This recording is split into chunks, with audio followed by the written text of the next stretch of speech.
জুলাইয়ের অভ্যুত্থানের পর থেকে বাংলাদেশ ভারত সম্পর্কের গভীর টানাপোড়েনের ছায়া পড়েছে দেশের অর্থনীতিতে। দ্বিপক্ষীয় এই উত্তেজনা এখন শুধু সীমান্তের সীমাবদ্ধতা নয়, তা ছড়িয়ে পড়েছে ব্যবসা বাণিজ্যেও। ভারতের থেকে বাংলাদেশে ট্রান্সশিপমেন্ট সুবিধা স্থগিত করা হয়েছে এবং স্থলপথে সুতা আমদানি বন্ধ করে দেওয়া হয়েছে। এই পরিস্থিতি দক্ষিণ এশিয়ায় এক অস্থিরতার বাতাবরণ সৃষ্টি করেছে, যেখানে পাকিস্তানের সঙ্গে যুদ্ধের আশঙ্কাও বাড়ছে।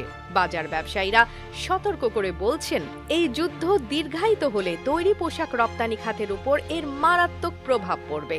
বাংলাদেশে সরকারি কাঁচামালের বড় অংশ আসে ভারত থেকে। যুদ্ধের কারণে যদি তুলা আমদানিতে সমস্যা দেখা দেয়, তবে ইউরোপ ও আমেরিকার বাজারে সময় মতো ত্রয়োদশ পাওয়া কঠিন হয়ে পড়বে।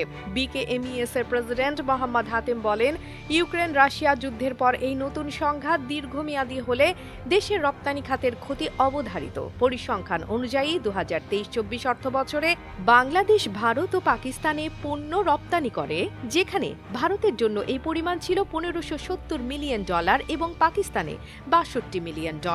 অন্যদিকে ভারতীয় বাণিজ্য বিভাগ জানায়, 2023-24 অর্থবছরে এপ্রিল থেকে ডিসেম্বর পর্যন্ত বাংলাদেশের জন্য তাদের তুলা আমদানি হয় $165 কোটি 81 লাখ।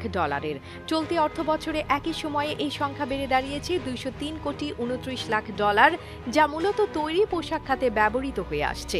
বিশ্লেষকরা সতর্ক করে বলছেন, যদি এই সংখ্যা দীর্ঘস্থায়ী হয় তাহলে বাংলাদেশে ব্যবসা বাণিজ্য আরও ক্ষতিগ্রস্ত হবে।